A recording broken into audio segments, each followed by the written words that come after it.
this is Madison. Today I will be grabbing my favorite black diamond pigment powder, some new alcohol inks, and my resin for a new experiment. I will also be giving tutorial-based tips here and there, as well as my thoughts on the new inks. So what I'm going to do first is carefully pour resin along the sides of the mold, and let the resin ease its way towards the middle. The reason for this is that resin will gradually move and spread on its own. If you rush and fill at the crevices immediately, bubbles will have the tendency to form. It is especially problematic if you have a very detailed mold and you don't want any bubbles forming on any corners. That can create sharp points that could hurt you. If you do end up with bubbles, there are two solutions to this problem. Number 1. Use heat. Using direct fire or a heat gun on resin will immediately pop the bubbles. I personally prefer using a lighter, but because these are alcohol inks, I'm afraid I will light it on fire. Because of this, I avoid using it when alcohol is involved. Number 2. Toothpicks and popsicle sticks. Believe it or not, you can use popsicle sticks to move the bubbles around a bit towards the top, then pop them if you poke them with a toothpick. This is safer but also slower, and you can miss some by accident if you don't pay attention.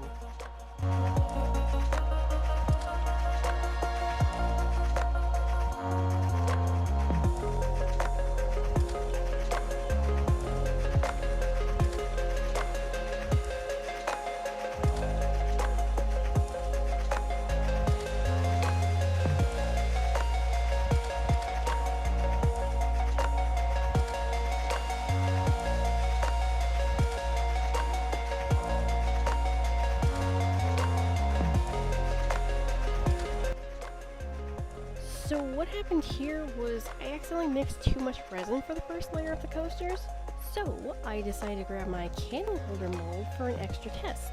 I went ahead and grabbed the inks to see how they do when mixed in resin.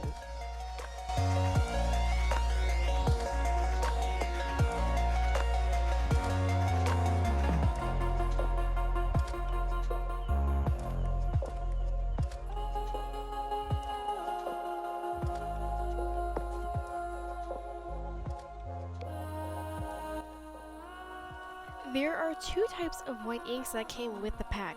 One is high density and the other is low density. I used the high density bottle, but it wasn't as rich as I hoped it would be.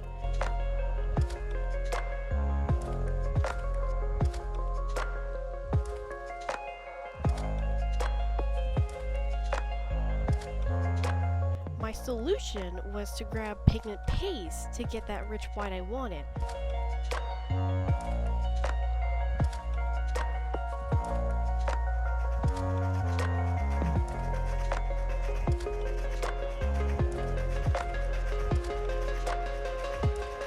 After that, I added color shifting chunky glitter to give it a nice appeal.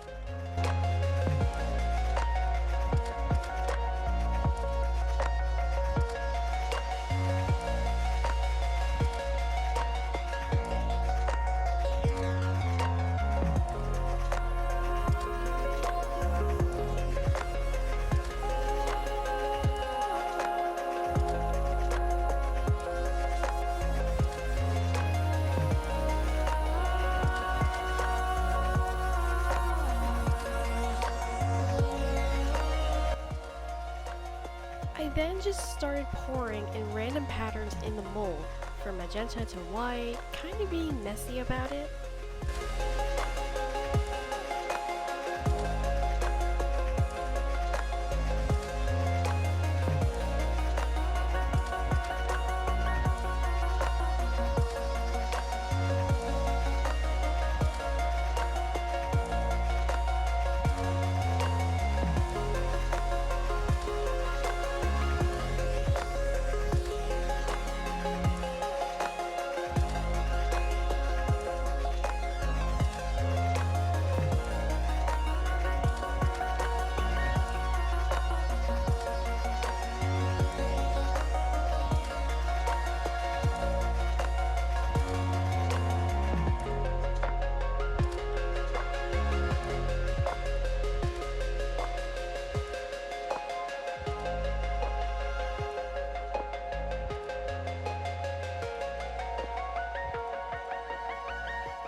little detail I forgot to do, which was to push some of the resin around inside the mold, so I had to make even more of a mess to get what I wanted.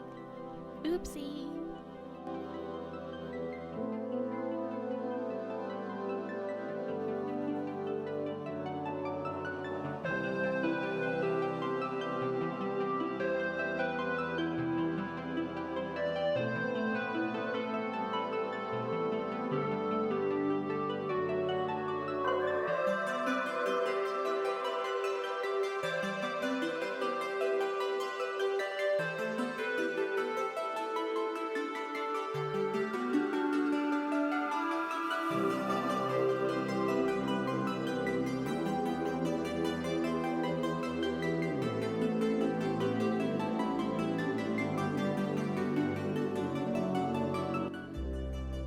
I finally get to reveal the piece! It looks really good on the outside for what I could see. However, my gloves are a challenge.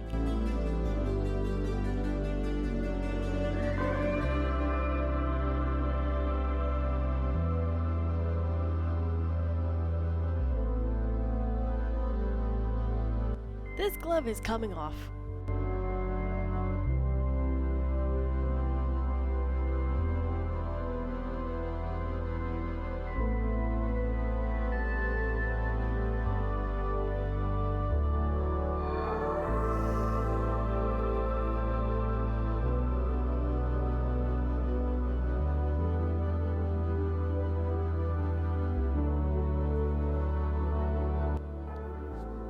Now, as carefully as I could, I slipped the mold off to reveal the beautiful candle holder. This piece honestly turned out far better than I expected it to, so I definitely will want to make more in the future.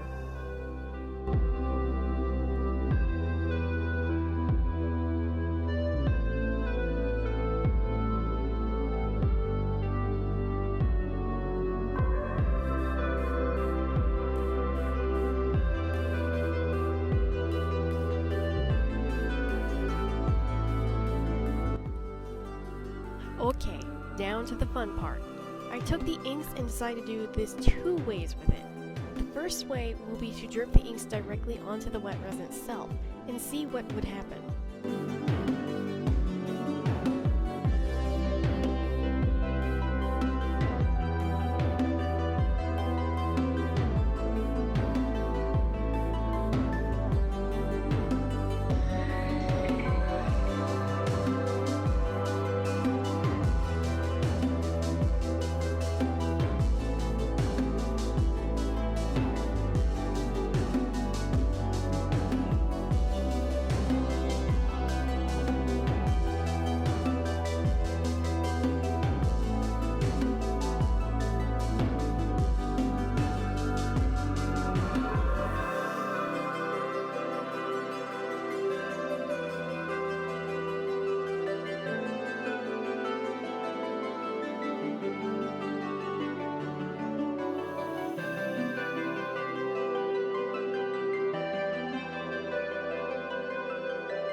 The second way will be to add the inks directly into 2 cups of resin and pour the pattern in that way.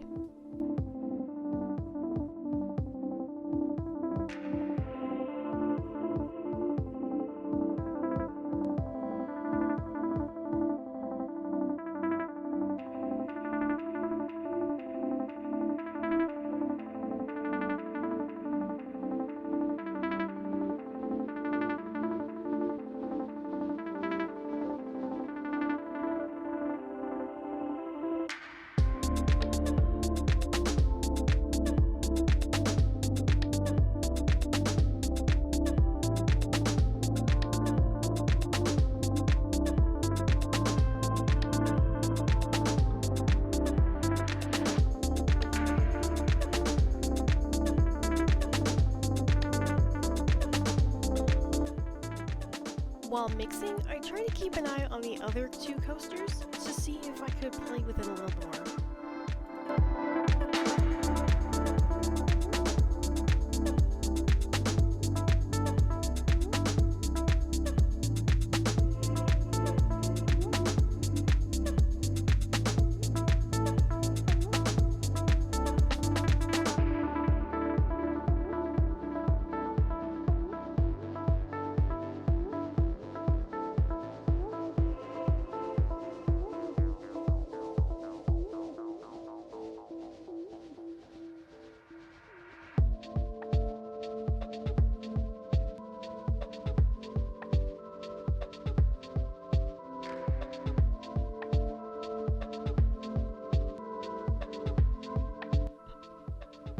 Shimmer time!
And now, time to see how these pieces turned out.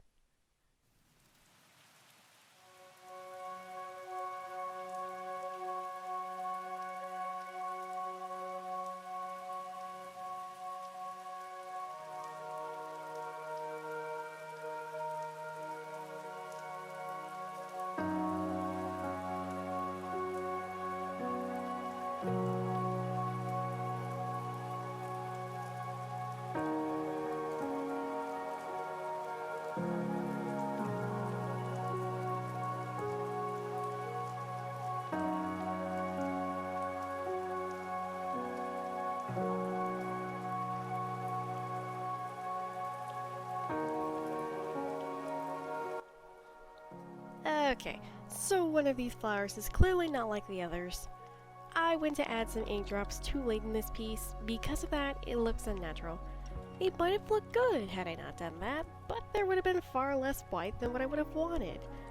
Oh well, there's always next time.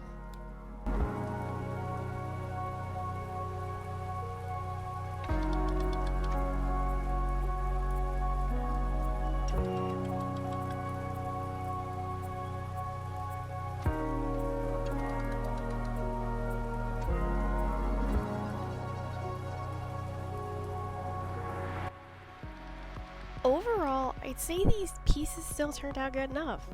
The Piccassio ink, assuming I'm not butchering that name, is good quality. However, the white ink would take too much by itself if mixed in resin. So I think I'll save that white for when I need to drip it and leave it be. After all, it still does a good job. What did you guys think of the pieces I made? Which one stood out to you the most? If you like this video, please leave a like, a comment, and consider subscribing for more content like this. I would love to hear your feedback on what I should try next.